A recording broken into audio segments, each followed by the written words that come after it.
2,500 oo qoys oo ku nool deegaan hoos yimaada degmada Mahadaay ay fatahaada webiga Shabeelle saameyn aad u xun ku yeelatay ayaa ka faa'iideystay adeegda gurmadkeed ee ka soo gaartay maamulka Shabeelle dowladda federaalka Soomaaliya.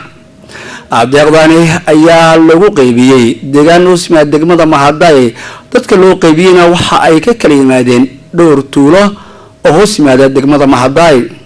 wasiirka arrimaha gudaha dowlad goboleedka Shabeelle gudoomiyaha gobolka Shabeellaha Dhexe gudoomiyaha degmada Mahadaay iyo mas'uuliin kale oo ka tirsan Hirshabeelle halkaasi wareynta ka hadla gudoomiyaha degmada Mahadaay Axmed Xuseen Afrax iyo gudoomiyaha gobolka Shabeellaha Dhexe Axmed Meir Makaraan baan sheegay deeqdan in loo qaybiyo si habsameel iyo rajo wanaagsan ka muujiyay in ay noqon doonto mid istaba joog ah.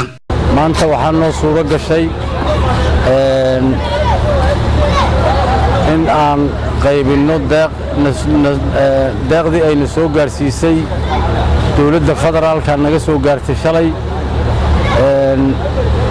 nasiib wanaag si wanaagsan u dhacday waxaan u qaybinay tuulooyinka Buurfuule, Kulmis, Shiidla Bari, Buula Axmed Cigow iyo Xudur Ciise. shantaas tuulo iyo deegaanka la yiraahdo Doonka tira gaaraysa 2,500 oo qofood ayaan gaarsiinay.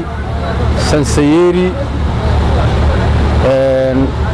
dhar oo aad u qurux badan oo dhar jiif ah, bacaha waaweyn oo darbaalada ah, adigu deeq fara badan oo dawo ka mid tahay oo ugu yartahay macalgooyinka raashinka lagu baxsado, digsiyaal yaryar iyo kuwa waaweyn. waxayna noogu dhamaatay si wanaagsan oo aad iyo aad u qurux badan. haddana waxaan rajaynaynaa inay hawsha aysan kow joogin ay weli ay maartay wax oon bilaaba oo la soo dhiibay ay ahaayeen annagana maanta aan u kala hirnoon ku gaarsiinay si ilaahay noogu fududeeyay si wanaagsan ilaahay noogu fududeeyay.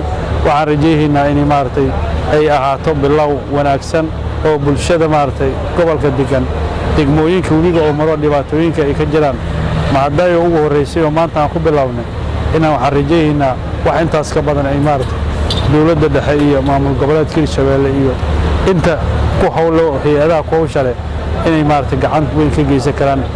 wasiirka arrimaha gudaha iyo dowladda hoose dowlad goboleedka Shabeelle Maxamed Cali Caadle ayaa dhankiisa sheegay in deeqdan la gaarsiiyay dadkii loogu talagalay. waxaa laga warqabaa oo la og yahay shalay dufcadii ugu horeysay oo ma aragtay deeq ah. deeqdaas oo agab ahayd ayaa waxay naga soo gaartay dowladda dhexe guddiga gurmadka ma aragtay fatahaadaha qaran ayaa na soo gaarsiiyay. alxamdulillaah ilaahay maadii si nabad ah nagu soo gaartay. annaguna waxaa maanta noo suura gashay si nabad ah saacadan aan hadlayno oo galab ahoo aan 10 saac joogno ilaa saaka 2 saac inta u dhaxaysay ayaan u taagnaynay qorraxda.